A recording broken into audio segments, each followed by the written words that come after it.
Hi అండి. ఇంటికొచ్చిన గెస్ట్‌లకి ఏదైనా సర్ప్రైజ్‌గా ఇవ్వాలి అని మనం ఏదేదో ఆలోచిస్తూ ఉంటే, వెంటనే మా అమ్మాయి నేను పూజ కోసం కోసుకొచ్చిన మందార పువ్వులతో ఈ రకంగా చాలా అద్భుతంగా ఒక హార్ట్ చేసి ఇచ్చిందండి. ఇది చూడడానికి చాలా బాగుంది.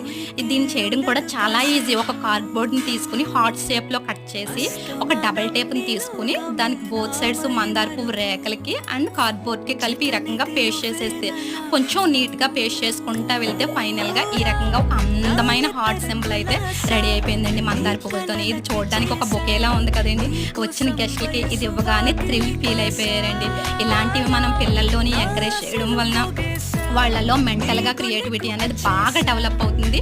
మెంటల్ హెల్త్ బావుంటుంది. అలాగే ఫిజికల్ హెల్త్ కూడా బావుంటుందండి. సో, పిల్లలు ఏదన్నా రెడీ చేస్తున్నప్పుడు మనం వాళ్ళకి ఎంకరేజ్‌మెంట్ ఇచ్చినట్లయితే వాళ్ళు దాంట్లో తప్పకుండా సక్సెస్ అవుతారండి. సో, ఇది మీకు నచ్చినట్లయితే ప్లీజ్ లైక్ చేయండి.